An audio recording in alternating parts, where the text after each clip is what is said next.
Durante mais de 20 anos, PlayStation e Xbox fizeram milhões de jogadores acreditarem que precisavam escolher um lado. De um lado, a marca conhecida por seus grandes personagens e jogos exclusivos. Do outro, uma empresa que entrou nessa disputa querendo mudar a maneira como jogávamos, comprávamos e compartilhávamos nossos jogos. Mas essa rivalidade nunca foi apenas sobre potência. Era uma batalha por jogadores, por identidade e pelo futuro dos videogames. Quando o PlayStation 2 chegou, no ano 2000, a Sony já parecia estar construindo uma posição quase inalcançável. O console reunia jogos, reprodução de DVD, retrocompatibilidade e uma biblioteca que continuava crescendo. Com o tempo, ultrapassaria 160 milhões de unidades vendidas, tornando-se um dos consoles mais bem-sucedidos da história. Então, em novembro de 2001, a Microsoft entrou no mercado com o primeiro Xbox. Para muita gente, aquilo parecia uma aposta estranha. Afinal, por que uma empresa conhecida principalmente por computadores queria enfrentar Sony e Nintendo dentro da sala de casa? Mas a resposta começou a aparecer com a potência do console, com Halo, e pouco depois, com o Xbox Live. O primeiro Xbox não venceu o PlayStation 2 em vendas, mas deixou uma mensagem bastante clara. A Microsoft não estava ali apenas para participar. A rivalidade ficou realmente séria na geração seguinte. O Xbox 360 chegou em 2005, trazendo uma experiência online integrada ao console.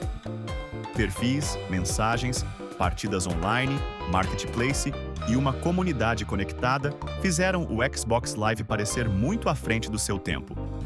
O PlayStation 3 chegou em 2006, carregando tecnologias ambiciosas, como Blu-ray, mas enfrentando um começo mais complicado. Pela primeira vez, a Sony parecia vulnerável, e foi nessa geração que muitos jogadores realmente escolheram um lado. De um lado, Halo, Gears of War e Forza.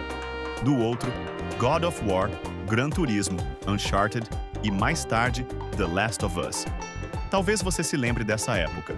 Comprar um console também significava aceitar quais jogos você não poderia jogar. No final, o Xbox havia provado que conseguia enfrentar a Sony de verdade. E o PlayStation entendeu que não bastava carregar um nome forte. Era preciso reconquistar o jogador. Então chegou 2013. A Microsoft apresentou o Xbox One como um aparelho conectado, pensado não apenas para jogos, mas também para televisão, entretenimento e serviços digitais. O problema é que algumas das ideias anunciadas geraram uma forte resistência. A conexão periódica e as regras planejadas para empréstimo e revenda de jogos fizeram parte dos jogadores sentir que estava perdendo o controle sobre aquilo que comprava. A reação foi tão intensa que a Microsoft voltou atrás antes mesmo do lançamento, retirando a exigência de conexão a cada 24 horas e permitindo que os jogos físicos fossem emprestados e revendidos como antes. Enquanto isso, a Sony apresentou uma mensagem muito mais simples com o PlayStation 4, um console voltado para jogos que não impediria o uso de discos usados. Naquele momento, a disputa não foi decidida somente pelo hardware. Ela foi decidida pela maneira como cada empresa conversou com o público. O PS4 ganhou força, construiu uma geração de grandes jogos e ultrapassou 117 milhões de unidades vendidas. O Xbox One passou boa parte daquele período tentando reconstruir sua imagem. Mas a Microsoft não abandonou a disputa. Em vez de tentar vencer apenas vendendo mais consoles, começou a mudar o próprio significado da marca Xbox. Retrocompatibilidade, jogos no computador, nuvem, Xbox Play Anywhere e Game Pass transformaram o Xbox em algo maior que uma única caixa. A pergunta deixou de ser somente qual console você possui e passou a ser em qual aparelho você quer jogar. Em 2026, a própria Microsoft continua reforçando uma experiência conectada entre console, PC e aparelhos portáteis compatíveis. A empresa afirma que o Xbox alcança centenas de milhões de jogadores, mas também reconhece que ainda precisa melhorar áreas importantes da plataforma. Enquanto isso, a Sony mantém o PlayStation 5, a PlayStation Plus e seus estúdios como pilares centrais, ao mesmo tempo em que amplia parte de sua biblioteca para o PC.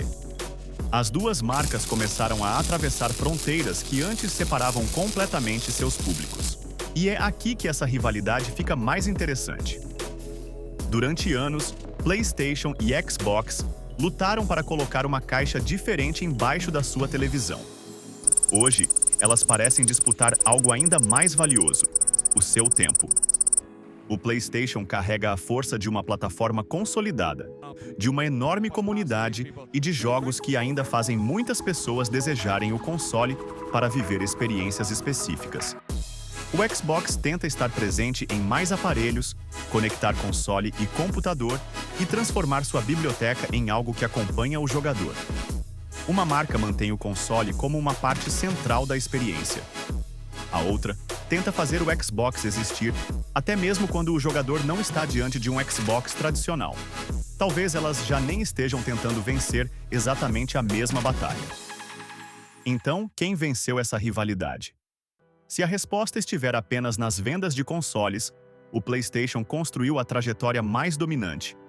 Mas, se a pergunta for qual empresa pressionou a indústria a mudar, o Xbox deixou marcas profundas no jogo online, nas conquistas, nos serviços por assinatura e na ideia de jogar em diferentes dispositivos. No final, essa guerra não produziu apenas vencedores e perdedores. Ela obrigou as duas marcas a melhorar.